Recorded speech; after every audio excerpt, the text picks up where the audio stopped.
नमस्कार दोस्तों, मैं हूं आशीष और आप देख रहे हैं लर्न वेल चैनल। दोस्तों, अभी हम लोग आज बात करेंगे फ्लिपकार्ट की एंट्री को लेके कि फ्लिपकार्ट की एंट्री को हम लोग कैसे इंपोर्ट कर सकते हैं टैली के अंदर और उसमें क्या चीज़ें हमें ध्यान देने वाली रहती हैं जिससे हमारा जीएसटी में एरर ना आए।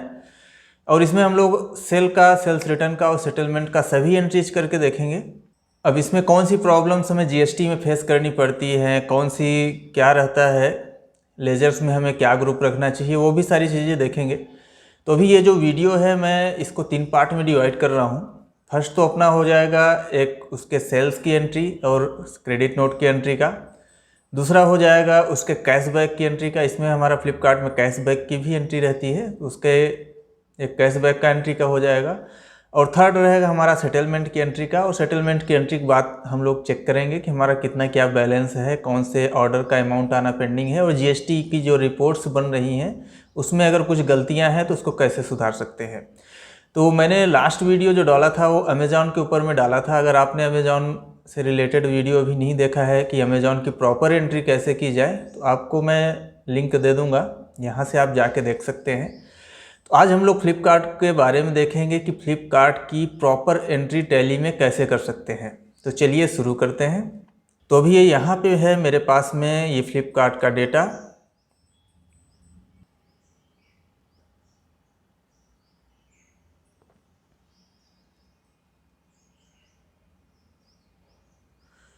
तो अभी ये जैसे मेरे पास में ये सेटलमेंट की एंट्री का डेटा है। इसमें आपके एनईएफटी नंबर दिए हुए हैं अलग अलग तरीके के।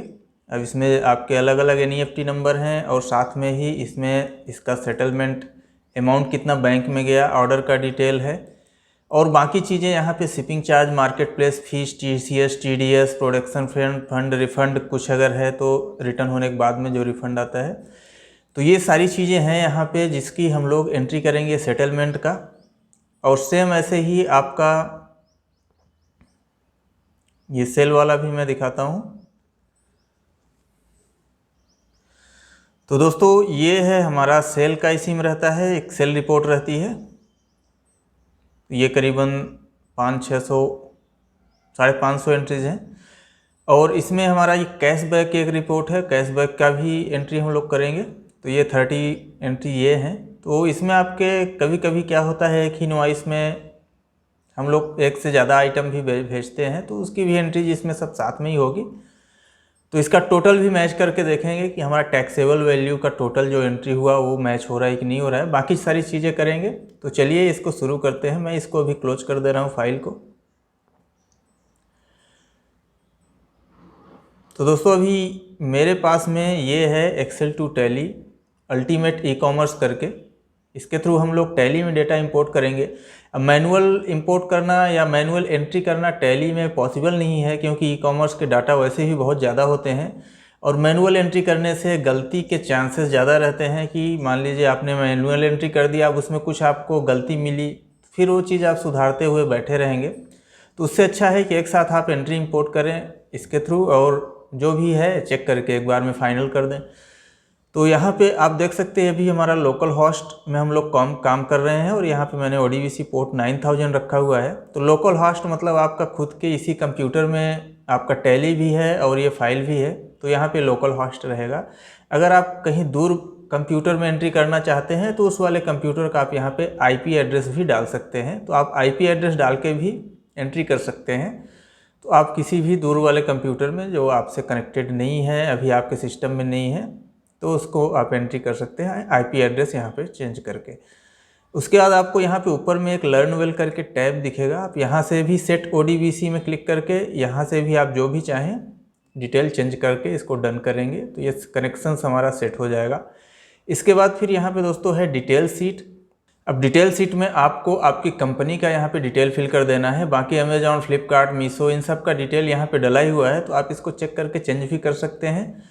तो अभी जैसे मैं जो डेटा एंट्री करूँगा वो डेटा एंट्री हमारा राजस्थान का है, इसलिए मैं यहाँ पे 0 ऐड कर देता हूँ और यहाँ पे हमारा स्टेट नेम चेंज हो जाएगा। मैं अभी ऐसे ही चेंज कर रहा हूँ यहाँ पे, लेकिन आपको सही वाला ही डालना है। तो ये सिर्फ डिटेल सीट में आपको ये डिटेल्स चेंज करने हैं। आप इसमें किसी भी डेटा में एंट्री कर सकते हैं इसके थ्रू। तो आप जिस भी डेटा में एंट्री करें तो आप उसका स्टेट नेम और उसका जीएसटी यहाँ पे अपडेट कर दें। अब इसके बाद यहाँ पे हमारा डेटा सीट है, तो इसी में हमें डेटा को लोड करना रहेगा। तो इसको मैं क्लियर कर देता हूँ और एक बार मैं और ये सेल वाली एंट्री ओपन करता हूँ इसको, और इसमें क्या क्या चीज़ें रहती है इनके फ्लिपकार्ट की सेल्स में जो हमें एंट्री करते समय प्रॉब्लम्स आती हैं अगर हम लोग मैनुअल एंट्री करते हैं तो अभी आप जैसे यहाँ पे देख सकते हैं कि ये इसमें हमारे कुछ क्रेडिट नोट हैं, कुछ ये कैशबैक का है। कैशबैक का हम लोग इसके बाद देखेंगे। अभी यहाँ पे आप देख सकते हैं इसमें हमारा जो इवेंट टाइप है इसमें हमारे कुछ सेल वाले रहते हैं और कुछ रिटर्न वाले रहते हैं। आपके इसमें जो कैंसिल वाले भी रहते हैं कुछ, अभी इसमें सॉफ्टवेयर में आपके कैंसिल वाले भी सेल होके फिर उसको रिटर्न करेंगे। तो अभी आप यहाँ पे जैसे देख सकते हैं इधर आपके ये डबल यूनिटेड कॉमा भी बहुत सारे लगे हुए हैं यहाँ पे। अगर हम लोग इसको मैनुअल एंट्री करने बैठे हैं तो पहले हमें डबल यूनिटेड कॉमा को हटाना पड़ेगा, फिर उसके बाद हमें बाकी कैलकुलेशंस करने पड़ेंगे। यहाँ पे आपके इनवॉइस नंबर जो आते हैं, इनवॉइस नंबर में भी आपको रिटर्न नंबर डालना रहे। रिटर्न में आपका जैसे मान लीजिए कोई क्रेडिट नोट का है तो उसमें भी हमें ओरिजिनल इनवॉइस नंबर वगैरह सभी चीज़ें डालनी पड़ती हैं ताकि आपकी प्रॉपर एंट्री हो जाए, और उसको सर्च करने में ही हमारा काफ़ी ज़्यादा समय निकल जाता है। अभी यहाँ पे जैसे आप देखिए बायर इनवॉइस आईडी करके है, FAI करके है, तो ये हमारा ये सेल्स से रिलेटेड है, ये हमारी सेल्स वाली इनवॉइस है। अगर इसी का आप लोग देखिए क्रेडिट नोट का तो RAG करके इस तरीके से आता है ये क्रेडिट नोट वाला। अब RAG करके आया, जैसे मैंने एक को यहाँ पे फिल्टर करके लगाया तो ये आपका क्रेडिट नोट का है, मतलब आपके जो सामान रिटर्न हुए हैं। अब RAG की जब आप एंट्री करोगे तो यहाँ पे आपको ओरिजिनल इनवॉइस नंबर डालना रहता है FA वाला, वो अभी मैं आगे आपको एंट्री करने के बाद में दिखाऊंगा। तो मैनुअल एंट्री करना इसलिए और भी कठिन हो जाता है फ्लिपकार्ट में, ये सारी चीज़ें, ये सारे कैलकुलेशंस डालने के लिए। अब हम लोग इसी चीज़ को अगर सॉफ्टवेयर के थ्रू करते हैं तो काफ़ी ज़्यादा फास्ट हो जाता है काम, और एंट्री जो है वो सही सॉर्ट हो जाती है। तो मैं इसको क्लोज करता हूँ, ज़्यादा बात नहीं करते अभी, और सीधा एंट्री करके ही देख लेते हैं। तो मैं अभी एक नई कंपनी यहाँ पे क्रिएट कर दे रहा हूँ। तो यहाँ पे मैं एक कंपनी का नाम अपने रख दे रहा हूँ कुछ भी,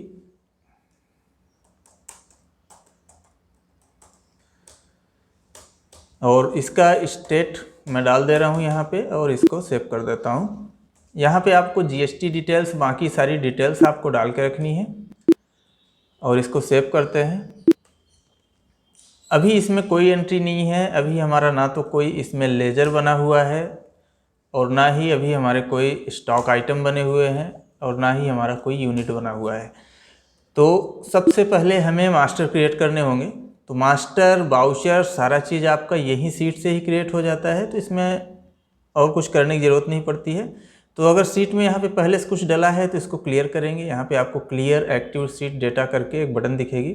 उसके बाद हम लोग लोड डेटा इन डेटा सीट, इस पर क्लिक करेंगे, और जो भी हमें एंट्री करनी है फाइल की, उस फाइल को हम लोग सेलेक्ट कर लेंगे। तो अभी जैसे मुझे सेल की एंट्री करनी है तो मैं ये वाली फाइल को सेलेक्ट करूंगा और यहाँ पे ओपन पे क्लिक करूंगा। यहाँ आप देख सकते हैं आपका टेक्स्ट, CSV, एक्सेल, XLSX, ये तीनों चीज़ें सपोर्ट करता है, चारों चीज़ें। तो यहाँ पे हम लोग ये सेलेक्ट करेंगे फाइल को और ओपन कर देंगे। तो अभी आप देख सकते हैं इसको ये क्लिपबोर्ड में कॉपी करने बोलेगा, तो इसे हमें कॉपी नहीं करना है, नो कर देंगे। अभी आप यहाँ पे देख सकते हैं हमारे जो डबल इन्वर्टेड वाले कॉमा थे वो सारी चीज़ें यहाँ से हट चुकी हैं। ये एकदम फ्रेश आपका यहाँ पे लोड हो गया, सेम सीट जो है यहाँ पे आपकी लोड हो चुकी है। अब उसके बाद हम लोग डाटा सीट में लोड कर दिए। अभी चलते हैं बाउचर वाली सीट में, और बाउचर सीट में जाने के बाद में मैं इसको भी क्लियर करूँगा, यहाँ से क्लियर एक्टिव सीट डेटा। अब इसके बाद यहाँ पे मैं pick data from data sheet, इस पर क्लिक करूँगा। तो जैसे ही मैं इस पर क्लिक करूँगा ये डेटा हमारा यहाँ पे फिल हो जाएगा। आपको कॉपी पेस्ट इसमें करने की ज़रूरत नहीं पड़ती है, ये अपने आप कैच कर लेगा आपके जो भी डेटा हैं जितनी इसको ज़रूरत है। और यहाँ पे अगर आपके जो भी क्रेडिट नोट्स रहेंगे तो वो इसके क्रेडिट नोट्स में शो कर देगा, और जो सेल्स रहेंगे वो आपके सेल्स में शो कर देगा। तो यहाँ पे आप देख सकते हैं हमारे क्रेडिट नोट्स में आ गए, और ये फिल्टर करके ही यहाँ पे डेटा उठाता है। फिल्टर करने के बाद में आप यहाँ पे चेक कर सकते हैं कि हमारा क्रेडिट नोट नंबर RAG करके है, लेकिन उसका ओरिजिनल इनवॉइस नंबर यानी कि किसके अगेंस्ट में रिटर्न हुआ FAI करके है। तो ये इसका सबसे बड़ा एडवांटेज यहाँ पे ये रहता है कि आपके एरर आने के चांसेस यहाँ पे ख़त्म हो जाते हैं एंट्री करने के बाद में। जो कि मैनुअल अगर करने बैठेंगे तो ये सारी चीज़ें आप वी लुकअप फार्मूला लगाओगे, फिर उसके बाद उसमें चेक करोगे कहाँ कहाँ क्या क्या होता है, बहुत सारी चीज़ें रहती हैं जो मैनुअल करना पॉसिबल नहीं हो पाता है। तो अभी ये लोड होने के बाद में यहाँ पे पिक डेटा कर लिया हमने। अभी हम लोग यूज करेंगे वैलिडेट बटन का। तो वैलिडेट जब बटन प्रेस करते हैं तो इसमें क्या होता है कि आपका कैलकुलेशन हो जाता है कि एक ही इनवॉइस में अगर एक से ज़्यादा आइटम है तो उसकी कैलकुलेशंस कर लेता है, जीएसटी कैलकुलेट कर लेता है, और भी कुछ चीज़ें हैं जो सारी चीज़ें कैलकुलेट करके यहाँ पे लास्ट में ऑटोमेटिक ये सभी चीज़ें यहाँ पे फिल होके आ जाती हैं। इसमें आपका मल्टी जीएसटी लेजर के हिसाब से एंट्री होता है, तो उसके लिए भी ये सारी कैलकुलेशंस यहाँ पे सॉल्व कर लेता है।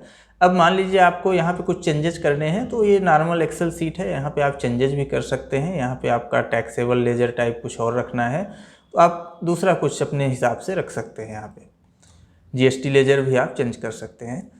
तो अब ये हमारा वैलिडेट हो गया, वैलिडेट हमने कर लिया। अब यहाँ पे आपको ये पोस्ट मास्टर करके बटन दिख रही है। अब इसमें पोस्ट मास्टर करेंगे तो यहाँ से ये मास्टर को क्रिएट कर देगा, और मास्टर में आपका स्टॉक आइटम हो गया, लेजर हो गया, ये सारी चीज़ें। तो ये इसने मास्टर प्रोसेस कंप्लीट कर दिया। अब चलते हैं एक बार देखते हैं, यहाँ पे मास्टर चेक कर लेते हैं। तो सबसे पहले चलते हैं लेजर्स क्या क्या बने हुए हैं।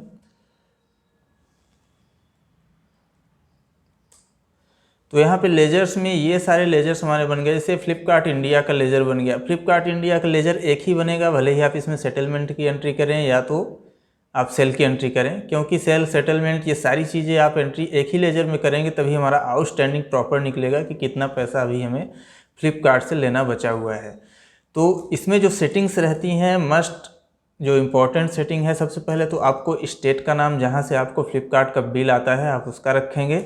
तो यहाँ पे कर्नाटका से ही इन लोग का बिल आता है, एक बार आप चेक भी कर सकते हैं। और यहाँ पे आपको रेगुलर रख देना है इसका रजिस्ट्रेशन टाइप, यहाँ पे जीएसटी नंबर यहाँ पे इसको डाल देंगे। और इससे भी ज़्यादा इम्पॉर्टेंट चीज़ है यहाँ पे सेट अल्टर जीएसटी डिटेल में जाने के बाद में यहाँ पे आपका ई कॉमर्स ऑपरेटर यस होना चाहिए। तो अभी ये सारी चीज़ें तो हमारा सॉफ्टवेयर से ही लेजर्स क्रिएट हो गए। अगर आप मैनुअल भी काम करते हैं तो ये सेटिंग्स आपको रखनी ज़रूरी है ई कॉमर्स एंट्री करने के लिए। तो ये हमारा एक फ्लिपकार्ट का लेजर हो गया। बाकी जो हमारे नॉर्मल लेजर रहते हैं जीएसटी वाले, सेम वैसे ही हमें सब कुछ क्रिएट करके रखना है। यहाँ पे आपको परसेंटेज ऑफ कैलकुलेशन ये सब डालने की ज़रूरत नहीं है, यहाँ पे आप 0 ही रखिए, क्योंकि आइटम में ऑलरेडी हमारा जीएसटी परसेंटेज कितना क्या जाना है वो डले रहता है। और सेम ऐसे ही आपके बाकी सेल्स अकाउंट आपका जो रहेगा, सेल्स अकाउंट में आ जाएगा। इसके अंदर आपको जीएसटी सेट करने की ज़रूरत नहीं है, या आप चाहें तो सेट भी कर सकते हैं। तो आपका जितना जो परसेंटेज है वो वहीं से क्रिएट हो जाएगा, और इसको ये गुड्स में आ जाएगा। और सेम ऐसे ही आपका शिपिंग रेवेन्यू होगा, रैप चार्जेस रहेगा। तो शिपिंग रेवेन्यू आपका अगर है लेजर, तो यहाँ पे आपका शिपिंग रेवेन्यू आपके जो सेल्स करते समय आप जो कस्टमर से लेते हैं अमाउंट शिपिंग चार्ज का, वो आपका रेवेन्यू होता है, तो आप इसको इनकम में रख सकते हैं। सेम ऐसे ही आप रैप चार्जेस अगर ले रहे हैं तो उसका एक लेजर। तो ये सारे लेजर्स अपने बन गए। और स्टॉक आइटम की अगर बात करें तो यूनिट में आपको यहाँ पे, जैसे मैंने पीसीएस करके यहाँ पे डाला हुआ है, यहाँ पे आपको यूनिट में यूक्यूसी डालना इंपॉर्टेंट है। अगर आप यूक्यूसी नहीं डालेंगे तो आपका जीएसटी में एरर आएगा। तो यहाँ पे यूक्यूसी आपका यूनिट में डालना ज़रूरी है। और फिर स्टॉक आइटम की बात करें तो स्टॉक आइटम भी इसमें जो क्रिएट होते हैं आपका एलियास के साथ, मतलब आपके जो एसकेयू कोड हैं वो एलियास में आ जाते हैं, और जो मेन नाम है वो मेन नाम में चले जाता है। यहाँ पे नीचे और भी आप एसकेयू कोड डाल सकते हैं अलग से भी, और उसकी एंट्री आप प्रॉपर एसकेयू कोड से इंपोर्ट कर सकते हैं। अब यहाँ पे हमारा यूनिट नेम आ जाता है, और जीएसटी एप्लीकेबल में जो भी इसका जीएसटी रहेगा, एचएसएन कोड रहेगा, वो सारी चीज़ें वहाँ सीट से ही उठा लेता है। अगर आप मैनुअल क्रिएट कर रहे हैं तो यहाँ पे आइटम के अंदर में आपको इस तरीके से ये चीज़ें डाल के रखनी है। तो ये हमारा दोस्तों मास्टर वाला काम कंप्लीट हो गया है अभी। अब मास्टर वाला काम कंप्लीट होने के बाद में हम लोग पोस्ट वाउचर पे क्लिक करेंगे तो हमारी एंट्रीज हो जाएंगी। फिलहाल दोस्तों मैं यहाँ पे टैली प्राइम का एजुकेशनल वर्जन यूज़ कर रहा हूँ, तो मुझे डेट चेंज करनी पड़ेगी, क्योंकि एजुकेशनल वर्जन में 1-2 दिन का ही डेट लेता है। तो मैं यहाँ पे 1 तारीख कुछ कर देता हूँ। तो दोस्तों मैं सेल वाली एंट्री को 1 तारीख में पूरा रख देता हूँ, और जो रिटर्न वाली एंट्री है हमारी उसको मैं 2 तारीख में रख दूँगा। तो यहाँ तक मेरी ये सेल वाली एंट्री होगी। और यहाँ से रिटर्न वाली एंट्री है, इसको मैं 2 तारीख में रख देता हूँ। तो दोस्तों मेरा टैली एजुकेशनल वर्जन है, इसलिए मुझे ये डेट जो है ये चेंज करने पड़े। आपको डेट चेंज करने की ज़रूरत नहीं है, आपका जिस डेट में है उसी डेट में आप एंट्री करिए। तो अभी ये करीबन हमारी 550 एंट्रीज़ हैं, तो इसको पोस्ट करते हैं। पोस्ट वाउचर, इस पर क्लिक करेंगे तो ये हमारा टैली में पोस्ट करने लगेगा। तो अगर टैली में चल के देखते हैं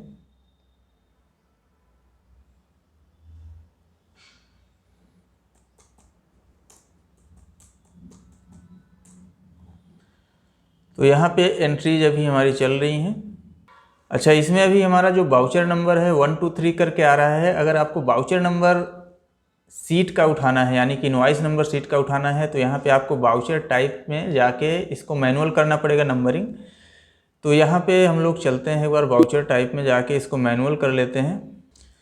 तो दोस्तों यहाँ पे वाउचर टाइप में जाके सेल्स वाले को और क्रेडिट नोट वाले को यहाँ पे मैनुअल कर लेंगे, तो इससे हमारा वाउचर नंबर जो है सीट का ही उठाएगा और आपका एरर भी कम आएगा। क्रेडिट नोट का जो ओरिजिनल इनवॉइस का एरर है वो भी नहीं आएगा इसको मैनुअल करने से। आपका खुद का अगर वाउचर टाइप है कुछ, तो आप उसको भी डाल सकते हैं सीट में, यहाँ पे वाउचर टाइप में।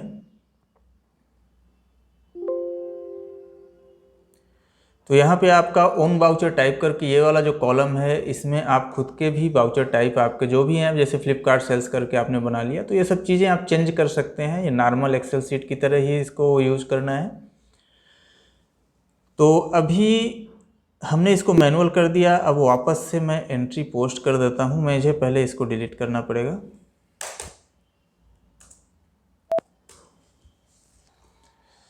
तो दोस्तों अभी मैंने यहाँ पे जो एंट्रीज हुई थी उसको डिलीट कर दिया, क्योंकि अभी मुझे वाउचर नंबर के साथ में एंट्री करना है। तो मैंने मैनुअल वाउचर टाइप में जाके वहाँ मैनुअल कर लिया है। अभी मैं इसकी एंट्री पोस्ट कर दूंगा। मैनुअल करने से एक फ़ायदा और रहेगा आपका कि ये सॉफ्टवेयर कभी भी आपकी एंट्रीज को डुप्लीकेट नहीं करेगा, डबल एंट्री कभी भी पोस्ट नहीं करेगा। तो अभी हम लोग पोस्ट वाउचर करते हैं यहाँ पे। तो हमारी एंट्रीज जो है होनी स्टार्ट हो चुकी हैं। यहाँ पे आप देख सकते हैं कि हमारे जो वाउचर नंबर हैं वो अभी आ रहे हैं। यहाँ पे भी अगर जाके देखें तो अभी हमारी सेल्स की एंट्रीज जो चल रही हैं। तो दोस्तों ये हो गया हमारा प्रोसेस कंप्लीट। अगर आपका ये कम्प्लीटली प्रोसेस कंप्लीट लिख के आ रहा है तो यानी कि आपकी सभी एंट्रीज हो गई, कोई एरर यहाँ पे नहीं आया हुआ है। अगर आपका कुछ एरर आएगा भी तो यहीं पे आपका सेम सीट में ही इधर लास्ट में AY कॉलम करके है, तो यहाँ पे आपको एरर रिपोर्ट आप देख सकते हैं। अगर किसी में कुछ भी एरर आएगा तो यहाँ कुछ चीज़ें लिखी रहेंगी, तो आप उसको सॉल्व करके एंट्री कर सकते हैं, सिर्फ उतनी ही एंट्रीज जितने में एरर है। तो अभी तो फ़िलहाल कोई एरर नहीं आया, हमारी एंट्रीज जो है वो कंप्लीट हो गई हैं। तो एंट्री हमारी कंप्लीट होने के बाद में मैं आपको दिखा देता हूँ यहाँ पे। तो हमारी जैसे कोई भी सेल्स की एंट्री है तो कुछ इस तरीके से हमारी एंट्री हो जाती है सेल्स का। आपका यहाँ पे ऑर्डर नंबर आ जाता है रेफरेंस में, और आपका जो बिल वाइज डिटेल इसका जाएगा उसमें भी आपका ऑर्डर नंबर शो करेगा। यहाँ पे हमारा वाउचर नंबर में इनवॉइस नंबर आ गया है, और इधर आपके जो भी कस्टमर का स्टेट है और कंज्यूमर है क्या है, ये सारा डिटेल यहाँ पे आ जाएगा। उसके बाद फिर ये यहाँ पे हमारा आइटम है, आइटम में हमारा कितना क्या पीस सेल हुआ है और GST कितना लगा। तो इस तरीके से आपकी सेल की एंट्री हो गई। सेम अगर इसी का हम लोग देखें तो दोस्तों ये हमारा एक क्रेडिट नोट का एंट्री। तो क्रेडिट नोट वाली भी एंट्री सेम आपका ऐसे ही होगा। आप क्रेडिट नोट वाले में एक चीज़ रहता है कि यहाँ पे आपका ओरिजिनल इनवॉइस नंबर आता है। ओरिजिनल इनवॉइस नंबर, उसका डेट, यानी कि आपके सेल का डिटेल। तो ये सेल का डिटेल यहाँ पे अगर सही ढंग से आता है तो आपका GST में क्रेडिट नोट का एरर नहीं आता है। तो इस तरीके से हमारी जो एंट्रीज हो गई। अब इसको हम लोग चेक कर लेते हैं एक बार GST रिपोर्ट में जाके। यहाँ पे मैं GSTR1 में चलता हूँ, यहाँ पे मैं पीरियड डाल देता हूँ। तो अभी आप देख सकते हैं 562 एंट्रीज हमारी B2C स्मॉल में आ चुकी हैं, और यहाँ पे एक एंट्री हमारा अनसर्टेन ट्रांजैक्शन में दिख रहा है, करेक्शन नीडेड बोल रहा है, information required for generating table wise detail. तो जिसकी मैं बात कर रहा था क्रेडिट नोट का, यहाँ पे आप देख सकते हैं इसमें रीजन क्या आ रहा है, original sale detail not specified. तो इसकी सेल की एंट्री अगर उस सीट में नहीं रहेगी तब ये एरर आएगा आपका। तो आपको जो सेल की एंट्री आपकी होगी, देखिए यहाँ पे आपका ओरिजिनल इनवॉइस नंबर नहीं आया, ये सिर्फ ये क्रेडिट नोट वाला ही नंबर आया हुआ है, क्योंकि इसमें सेल वाली एंट्री नहीं थी इस सीट में। अगर सेल की एंट्री रहती तो वहाँ से सेल का डिटेल उठा लेता है। तो अगर एक आध एंट्री में आपका इस तरीके से आता है तो आप मैनुअल इसको चेंज कर सकते हैं, यहाँ पे सेल इनवॉइस नंबर डाल सकते हैं कि कौन से सेल इनवॉइस नंबर के अगेंस्ट में ये हमारा रिटर्न हुआ। तो चलिए कोई बात नहीं, एक एंट्री हम लोग इसको सुधार सकते हैं, या जब भी हम लोग सेल की एंट्री करेंगे तो सेल की एंट्री करके यहाँ भी सुधार देंगे। तो अभी ये हमारा B2C स्मॉल में चलते हैं और यहाँ पे आप देख सकते हैं कि ये सारे के सारे जितने भी हैं हमारे परसेंटेज के हिसाब से आ रहे हैं। अगर आपका 5% के अलावा भी कुछ और परसेंटेज है तो वो वाला भी आएगा, आपका कौन से स्टेट में कितना सेल हुआ, क्या हुआ। अगर आपके कुछ क्रेडिट नोट्स हैं, जैसे यहाँ पे ये जितने भी सेल हुए हैं सभी के सभी रिटर्न भी हो गए हैं, तो आपके क्रेडिट नोट की भी एंट्री इसी में आ जाएगी। यहाँ भी आप देख सकते हैं, यहाँ भी सेल की एंट्री हुई और क्रेडिट नोट जो भी हमारे रिटर्न हुए वो हमारे यहाँ भी शो कर रहे हैं। तो इस तरीके से हमारा GST रिपोर्ट एकदम परफेक्ट यहाँ पे जनरेट हो चुकी है। अब इसके बाद ये GSTR1 का हो गया हमारा। अभी हम लोग एक्सपेंसेस और रिसिप्ट की भी एंट्री करेंगे, यानी कि सेटलमेंट की इसकी एंट्री करेंगे। उसके पहले कर लेते हैं कैशबैक की एंट्री। तो इसमें आपका कैशबैक भी आता है, जैसे मैं आपको ये सीट दिखाता हूँ इसका। तो ये सीट में आपका ये कैशबैक रिपोर्ट भी रहती है, तो इसकी भी हमें एंट्री करनी होगी कैशबैक रिपोर्ट की। तो इसको मैं एक अलग सीट में ही कॉपी कर देता हूँ। मैंने पूरा सीट इसको कॉपी किया, एक अलग यहाँ पे मैं इसको पेस्ट कर देता हूँ कैशबैक का, और इसको मैं सेव कर देता हूँ कैशबैक करके।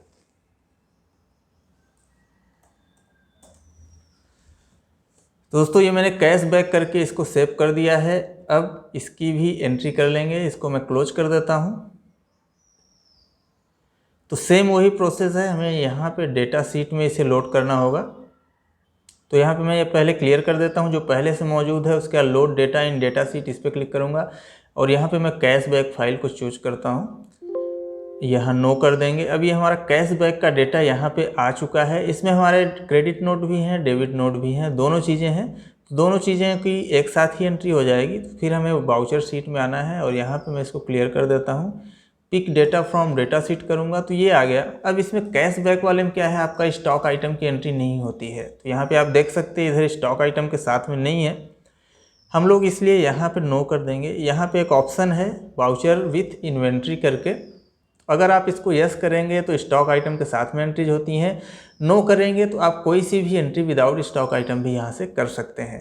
तो इसको हम लोग फ़िलहाल नो करते हैं क्योंकि इसमें हमारा स्टॉक आइटम नहीं आने वाला है।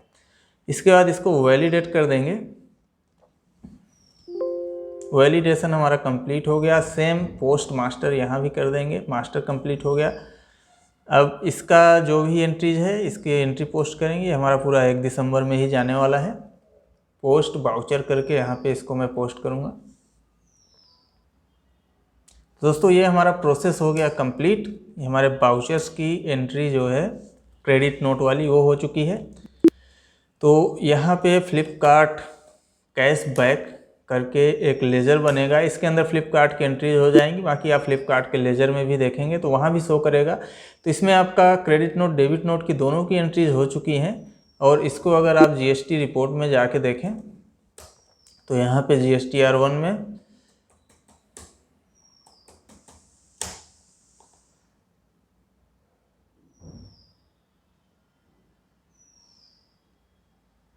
तो अभी ये 12 क्रेडिट डेबिट नोट वाली एंट्रीज यहाँ पे शो हो रही हैं। यहाँ पे कुछ हमारा 11 अनसर्टेन ट्रांजैक्शन में भी आ रहा है।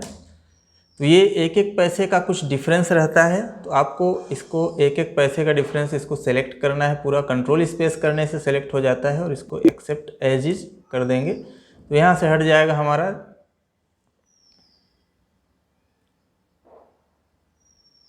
और अभी वो जो पहले वाली एक एंट्री बची हुई थी क्रेडिट नोट वाली, उसमें हमें सेल इनवॉइस का डिटेल डालना है और साथ में क्रेडिट नोट में हमें ओरिजिनल इनवॉइस नंबर अपडेट करना है। तो बाकी एंट्रीज हमारी यहाँ पे आ चुकी है। यहाँ पे आप देख सकते हैं क्रेडिट डेबिट नोट में हमारा अलग से जितने भी कैशबैक वाली एंट्रीज हैं यहाँ पे आपका शो हो रहा है। और अगर ये सेल के अगेंस्ट में रहता क्रेडिट नोट तो आपका इसी में आ जाता, B2C स्मॉल में ही। तो ये तो दोस्तों हमारी कैशबैक की भी एंट्री हो गई कंप्लीट। अब सेम ऐसे ही सेटलमेंट की भी एंट्री करेंगे, तो सेम यही हमें डेटा सीट ही यूज करना है। इसको क्लियर कर देंगे, लोड डेटा इन डेटा सीट करेंगे। यहाँ पे अभी मैं सेटलमेंट वाली फाइल चूज करता हूँ, ओपन करेंगे।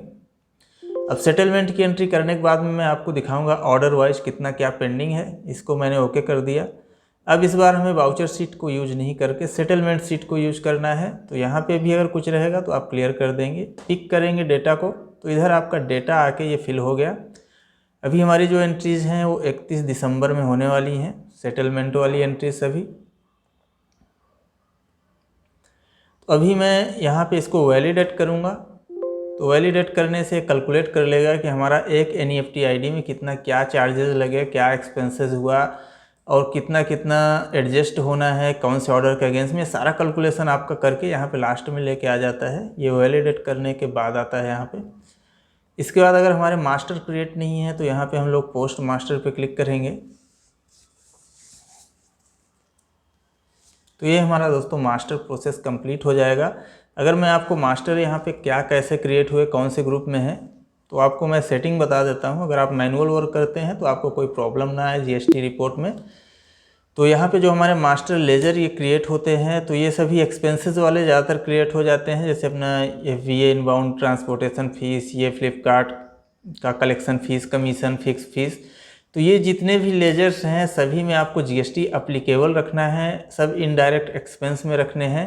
और यहाँ पे आप यस करके अंदर जाएंगे और यहाँ पे आपको 18% सभी में डाल के रखना है। जितने भी एक्सपेंसेस वाले लेजर हैं सब में 18% आपको रख देना है। इसके अलावा इसमें आपके जो TCS वाले लेजर्स बनेंगे उसको TCS वाले लेजर्स को आपको अदर्स में रखना है, TCS वाले लेजर्स को आपको अदर्स में रख देना है। तो दोस्तों यहाँ पे हमारा TCS, TDS और बाकी जो एक्सपेंसेस वाले लेजर हैं मैंने वो आपको दिखा दिया किस तरीके से उसमें GST रखनी है। तो आपको एक्सपेंसेस में रख के उसको 18% GST सब में होना चाहिए। अगर आप यहाँ से आपके मास्टर पोस्ट करते हैं सीट से तो आपको यहाँ पे कुछ डालने की ज़रूरत नहीं पड़ती, सब ऑटोमेटिक वहाँ पे क्रिएट हो जाता है। तो अभी हमने पोस्ट मास्टर कर लिया है, अब पोस्ट वाउचर करते हैं। तो यहाँ पे हमारा रिसिप्ट प्रोसेस कंप्लीट हुआ। अभी जब आप ओके करेंगे तो फिर नेक्स्ट प्रोसेस आएगा जर्नल का। तो यहाँ पे हमारा रिसिप्ट की एंट्री होती है और जर्नल की एंट्री होती है। अभी एक जर्नल की एंट्री हुई, ये हमारा IGST जिसमें लगा होगा उसकी एंट्री हुई। अगर CGST वाले भी हैं इसके अंदर कुछ जिसमें CGST लगा हुआ है तो हमारा जर्नल 2 प्रोसेस कंप्लीट होगा। तो इसमें 2 जर्नल की एंट्री, एक रिसिप्ट की एंट्री हो जाती है। तो अभी अगर चलते हैं यहाँ पे फ्लिपकार्ट के लेजर में, तो यहाँ पे मैं 31/12 का ही ले लेता हूँ। तो यहाँ पे आप देख सकते हैं दोस्तों हमारे रिसिप्ट की एंट्री हो गया। तो इतना सारा हमारे पास रिसिप्ट आया और TCS वाले इसमें जो IGST की जो एंट्रीज है वो है और जो CGST की एंट्रीज हैं वो हैं। तो अगर रिसिप्ट की एंट्री कोई सी भी ओपन करते हैं यहाँ पे तो आप देख सकते हैं अगेंस्ट रेफरेंस हमारा ऑर्डर नंबर आ रहा है, कौन से ऑर्डर के अगेंस्ट में कितना हमारा एडजस्ट हुआ अमाउंट जो बैंक में आया हुआ है। इसके अलावा भी अगर इसमें आपके बैंक में जैसे कुछ रिटर्न अगर हो रहा है, मान लीजिए कुछ हमारे इतने ऑर्डर का उन्होंने रेज किया पैसा, इसमें से कुछ ऑर्डर हमारे रिटर्न वाले हैं तो रिटर्न वाले भी ऑर्डर आपको यहाँ पे शो करेंगे और बैंक में कितना अमाउंट गया वो भी आपका यहाँ पे आ जाएगा। तो यहाँ पे हमारे debit credit order adjustment automatic हो गया, ऑर्डर वाइज एंट्री हो गई और बैंक में कितना जाना है वो भी चले गया। सेम ऐसे ही इसमें सभी में है, जितना रिटर्न होगा उतना काट के बाकी बैंक में जाएगा। अब अगर IGST वाले एक्सपेंसेस की बात करें तो यहाँ पे जैसे आप देख सकते हैं हमारा TCS, TDS का अमाउंट आ गया, फ्लिपकार्ट कलेक्शन फीस कितना है, फिक्स फीस कितना है, रिवर्स शिपिंग चार्ज क्या है और उसका GST कितना लगा और उसके अलावा भी कितना कितना अमाउंट कौन से ऑर्डर में एक्सपेंस का एडजस्ट हुआ वो भी आपका ऑर्डर वाइज यहाँ पे एडजस्टमेंट एक्सपेंस का भी होगा। तो ये हमारा IGST वाले हो गए दोस्तों। और सेम ऐसे ही हमारा ये शिपिंग चार्ज जो है ये CGST में आता है जो हमसे कलेक्ट करते हैं फ्लिपकार्ट वाले, इसमें 18% रहता है आपका। तो सेम ऐसे ही यहाँ भी एडजस्टमेंट हो जाता है सारा, कितना क्या GST लगा और कौन से ऑर्डर के अगेंस्ट में कितना कितना शिपिंग चार्ज उन्होंने डिडक्ट किया हुआ है। तो ये एंट्री हमारी कंप्लीट हो जाती है। अब चल के अगर हम लोग फ्लिपकार्ट के लेजर में देखें, अभी मैंने ये फ्लिपकार्ट के लेजर में ही हूँ, तो ये मेरा पूरा कहानी है। यहाँ पे सेल्स का एंट्री हो गया, क्रेडिट नोट का एंट्री हो गया, इसमें आपका रिसिप्ट का एंट्री हो गया, उसके जर्नल का एंट्री हो गया। अभी हम लोग फ्लिपकार्ट के लेज़र में हैं, तो मैं यहीं पे आपको बिल वाइज डिटेल भी दिखा देता हूँ। उसके बाद चल के जीएसटी रिपोर्ट में जीएसटीआर 2A भी चेक करेंगे कि जो हमने एक्सपेंस की एंट्री डाली है 2A में उसका क्या इफेक्ट आ रहा है, और 3B भी चेक कर लेंगे लास्ट में। तो यहाँ पे ये हमारी सारी क्रेडिट नोट, सेल्स की एंट्रीज हो गई, रिसिप्ट की, जर्नल वाउचर भी डल गए। अब इसको अगर बिल वाइज डिटेल में मैं यहाँ पे जाऊँगा तो यहाँ पे अब आपको दिख जाएगा कि हमारे कितने ऑर्डर पेंडिंग है। आपको जो डेबिट वाले पेंडिंग अमाउंट दिख रहे हैं, तो इतने ऑर्डर का पैसा हमारे पास नहीं आया हुआ है। क्रेडिट वाले जो हैं वो हमने एक्स्ट्रा रिसिप्ट की एंट्री लेके रखी हुई है, जिसका अभी सेल इनवॉइस नहीं डला है। सेल इनवॉइस डलने से ये क्रेडिट वाले हमारे यहाँ से कम होते जाएंगे। तो क्रेडिट वाले में आप चेक करेंगे तो यहाँ पे रिसिप्ट, जर्नल की एंट्री आपको दिखेगी। तो इसका भी सेल का डिटेल नहीं डला हुआ है। उसमें हमारे पास जो फ्लिपकार्ट से पैसा आता है वो कई सारे ऑर्डर्स का रहता है। तो ये बिल वाइज डिटेल हो गया दोस्तों हमारा। अब चल के जीएसटी रिपोर्ट भी चेक कर लेते हैं। तो यहाँ पे मैं जीएसटीआर 2 में पहले चलता हूँ और यहाँ पे मैं पीरियड डाल देता हूँ। तो अभी आप देख सकते हैं यहाँ हमारे 10 के 10 सभी B2B वाले और B2C वाले यहाँ पे आ चुके हैं। तो आप इधर आप देख सकते हैं ITC अवेलेबल इंटीग्रेटेड टैक्स। तो ऊपर के सभी पांचों हमारे IGST वाले हो गए और नीचे वाले हमारे CGST वाले हो गए। अब यहाँ पे जो 5 अंश not relevant in this transaction दिखा रहा है, तो ये रिसिप्ट वाले हैं, तो जो हमारे बैंक में है पैसा। अब अगर इसी का 3B में चल के चेक करते हैं तो 3B में तो यहाँ पे बाकी तो हमारा एंट्री आ गया। यहाँ 4 दिखा रहा है अनसर्टेन ट्रांजेक्शन में करेक्शन नीडेड। तो इसको चेक कर लेते हैं क्या करेक्शन नीड है इसको। तो mismatch due to tax amount modified in voucher. तो ये 1 पैसे का, 2 पैसे का, ये जो पैसे वाला डिफरेंस आएगा तो इसको आप कंट्रोल स्पेस करिए, पूरा सेलेक्ट होगा, एक्सेप्ट एज इज कर देंगे तो ये हमारा एक्सेप्ट हो जाएगा। अब दूसरा क्या है, tax rate, tax type not specified. तो यहाँ पे ये टैक्स नेचर ऑफ ट्रांजैक्शन डालने के लिए बोल रहा है। Flipkart collection fees, fix fees और ऑफ़र, ये सभी चीज़ों में। तो अभी आप देख सकते हैं यहाँ पे हमारा इंटर स्टेट परचेज टैक्सेबल बाकी सब में डला हुआ है, फ्लिपकार्ट ऑफ़र वाले में नहीं डला हुआ है क्योंकि इसमें GST नहीं लगता है ऑफ़र वाले में। तो ऑफ़र वाले को क्या करेंगे, यहाँ जो अप्लीकेबल है GST अप्लीकेबल वाला जो लेजर है, इसको GST नॉट अप्लीकेबल कर देंगे क्योंकि जो फ्लिपकार्ट ऑफ़र का अमाउंट रहता है ये 240 जो भी बचा है अपना वो वाला आएगा। तो इसमें आपका GST अप्लीकेबल नहीं होता है, तो सिर्फ इसी को ऑफ़र वाले को GST नॉट अप्लीकेबल कर देंगे। तो यहाँ से आपका ये पूरा हट गया और पूरा ये एलिजिबल ITC में आ चुका है। तो यहाँ पे ऑल अदर ITC आप देख सकते हैं, इधर ये पूरा आपको शो कर रहा है। अगर मैं पूरा दिसंबर का लेता हूँ तो यहाँ पे आप देख सकते हैं आउटवर्ड सप्लाई आपकी जो भी है वो आपका इधर शो कर रहा है आपका 3B में, और इधर आपने जितना भी आपको ITC लेना है वो भी आपका इधर शो कर रहा है। आपको कितना पेमेंट करना है, क्या करना है, वो सब आप यहाँ से आपका डिटेल निकल जाएगा। यहाँ पे आप नेचर व्यू करके भी देख सकते हैं। F5 प्रेस करेंगे तो यहाँ पे आपका और ज़्यादा डिटेल में इधर शो करेगा। तो यहाँ पे आपके टैक्सेबल में सेल्स टैक्सेबल कितना क्या है, 5% वाला है और भी कुछ रहेगा तो वो भी आपका शो करेगा। और इधर आपका हमारा परचेज वाले में जो हमने एंट्री लिया एक्सपेंसेस वाले का, तो वो सारी डिटेल्स आपको यहाँ पे आ जाते हैं। Total input tax credit, total inward supplies कितना क्या है, सारा का सारा डिटेल आपका यहाँ पे शो हो जाता है। और भी इसमें आपके अगर जो भी कॉलम्स हैं जैसे वाउचर सीट हो गया या सेटलमेंट सीट हो गया, तो इसमें आप अपने हिसाब से चेंजेस कर सकते हैं। आपका जो भी वाउचर टाइप वगैरह है या लेजर का नाम है आपको अपने हिसाब से रखने हैं, तो एक नॉर्मल एक्सेल सीट जैसा यूज करते हैं वैसा ही यहाँ पे चेंज हो जाएगा। तो दोस्तों काफ़ी लंबी हो गई ये वीडियो, तो वीडियो को यहाँ पे करते हैं ख़त्म और फिर मिलेंगे नेक्स्ट वीडियो में। लेकिन इसको आप प्लीज़ लाइक कर दीजिए, शेयर कर दीजिए ताकि इसका बाकी लोग भी फ़ायदा उठा सकें। और कैसे क्या फ्लिपकार्ट की प्रॉपर एंट्री होनी चाहिए तो मैंने अभी जो आपको बताया। और अगर आप चैनल पर नए हैं तो प्लीज़ इसे सब्सक्राइब ज़रूर कर लें। तो मिलते हैं दोस्तों नेक्स्ट वीडियो में, तब तक के लिए धन्यवाद।